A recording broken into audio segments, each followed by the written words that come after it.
Star प्रवाहावरील आई कुठे काय करते या मालिकेच्या 16 मेच्या भागात आपण पाहणार आहोत. डॉक्टर आशुतोषला घरी जाण्याची परवानगी देतात. तेव्हा अरुंधती त्याच्या पथ्यपाण्याविषयी डॉक्टरांना विचारते.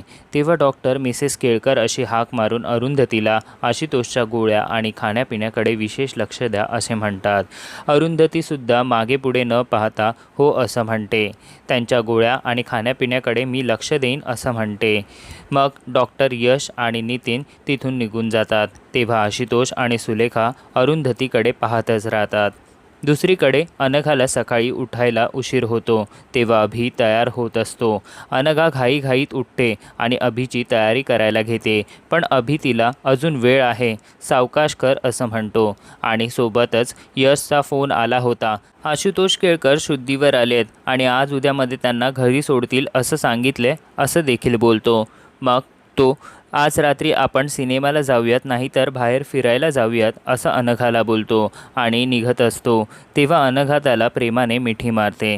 त्यानंतर अभि अनघाला मी सगळ्यांसमोर तुझ्यावर ओरडतो असं बोलून तिची माफी मागतो. मग अनघा त्याच्यावर काहीच बोलत नाही. मग ती अभिला बाबा काउन्सिलरला भेटायला हो म्हणालेत आणि तेही संजनासोबत असं सांगते. बघू काय फायदा होतो, निदान घरातील कटकट तरी कमी होईल असं बोलून अभि तिथून निघून जातो. तिथे सगळेजण आशुतोषला घरी आणतात. तेव्हा नितीन त्याला त्याचं रोजचं रुटीन काय असणार आहे ते सांगतो. मला तुम्ही प्लीज पेशंटसारखं वागू नका असं आशू म्हणतो. यावर सुलेखा आणि नितीन त्याच्यावर चिडतात. मग यश औषधं आणायला जातो. तेव्हा आशुतोष मी एक माणूस मागून घेतो, म्हणजे तुम्हाला माझी काळजी नको असं बोलतो. तेव्हा अरुंधती आम्ही आहोत ना, आम्ही करू. मी रोज जाण्याआधी इथे येऊन जाईन, नाहीतरी तुमच्या पथ्यपाण्याबद्दल मलाच डॉक्टरांनी सांगितलं आहे असं म्हणते. तेव्हा आशुतोष मी पुढचे काही दिवस ऑफिसला नसणार आहे, तेव्हा तू तिथे असायला हवंस. तू इथे वेळ घालवू नकोस. जास्तीत जास्त वेळ जर तुला मिळत असेल तर तू नितीनसोबत ऑफिसमध्ये थांब.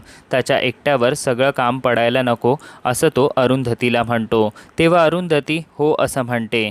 मग आशुतोष म्युझिक स्कूलच्या नवीन टीचर्सच्या रिक्रुटमेंटबद्दल तिला सांगतो. नवीन शिक्षकांच्या सॅलरीमध्ये काटछाट करू नका, कारण ते कलेचे साधक आहेत. हे सगळं तुला करायचं आहे अरुंधती असं आशुतोष अरुंधतीला बोलतो. अरुंधती मी काहीच हे सगळं केलं नाही असं म्हणते. त्यासाठी नितीन तुला मदत करेल, पण तू मागे राहू नको. आणखीन एक म्हणजे तुला जर का तुझा रियाज करायचा असेल तर तू इथे येऊन तो रियाज कर. मलासुद्धा त्याने बरं वाटेल. तुला तुझ्या नवीन गाण्यासाठी देखील तयारी करायची आहे आणि हे सगळं करत असताना तू मला इथे येऊन खायला घालावंस अशी माझी अजिबात अपेक्षा नाही असं आशुतोष अरुंधतीला बोलतो. मग सुलेखाही अरुंधतीला मी इथे असणार आहे, त्याच्यासोबत तू ऑफिसला जा आणि तिथली सगळी कामं सांभाळ. मला कधीही काहीही लागलं तरी मी हक्काने सांगेन असं ती बोलते. मग यश औषधं घेऊन येतो. तेव्हा आशुतोष त्याचे आभार मानतो. खूप मदत झाली असं म्हणतो. तेव्हा मध्यरात्री मी जसा तुम्हाला माझा प्रॉब्लेम सांगायला आलो होतो त्याच हक्काने मी येत राहीन असं यश म्हणतो. मग अरुंधती आणि यश दोघेही निघतात. इथे संजना एकटीच बेडरूममध्ये बसलेली असताना अनिरुद्ध तिथे येतो. तेव्हा संजना तू आशुतोषला हॉस्पिटलमध्ये का बघायला गेला होतास असं विचारते. तो मला आवडत जरी नसला तरी त्याच्या जीवाचं काही बरं वाईट व्हावं असं मला नक्कीच वाटत नाही. त्याने माझ्या वडिलांची काळजी घेतली, माझ्या मुलांची मदत केली, माझ्या बायकोला मोठी संधी दिली असं अनिरुद्ध म्हणतो. तेव्हा बायको असं संजना म्हणते. त्यावर तुला जॉब दिलास ना असं अनिरुद्ध म्हणतो. अरुंधतीला आधाराची गरज असेल, ती घाबरली असेल म्हणून मी तिथे गेलो. अशा वेळी मागचं सगळं विसरून जायचं असतं असं अनिरुद्ध संजनाला बोलतो. तू सगळं विसरून आशुतोषला भेटायला जाऊ शकतोस, अरुंधतीला आधार देऊ शकतोस, मग मला एक संधी का देऊ शकत नाहीस असं संजना त्याला विचारते.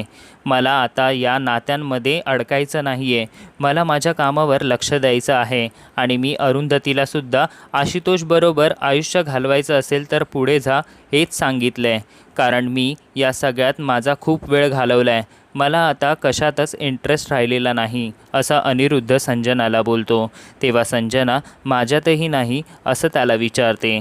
अनघा म्हणते म्हणून मी काउन्सिलरकडे येतोय, पण फार काही अपेक्षा ठेवू नकोस. लवकरात लवकर त्या डिवोर्स पेपरवर सह्या कर, असं अनिरुद्ध बोलून तिथून निघून जातो.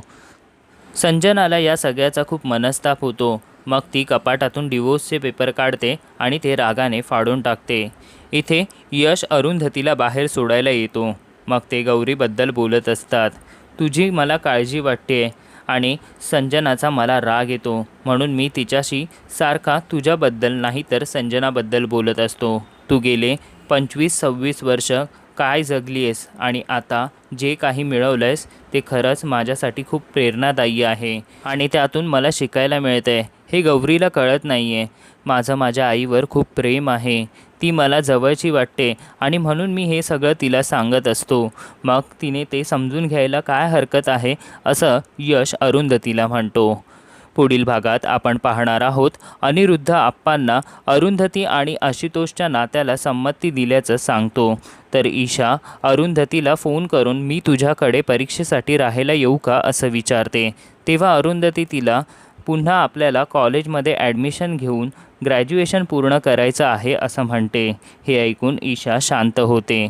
अशीच अरुंधती यशाची एक एक पायरी चढत असताना तिच्या आयुष्यात आणखीन कोणकोणती संकटे येणार हे पाहण्यासाठी पाहत रहा आई कुठे काय करते, फक्त स्टार प्रवाह आणि हॉटस्टार डिझनीवर. आणि पुढील भागाच्या अपडेटसाठी सबस्क्राईब करायला विसरू नका आमच्या चॅनलला.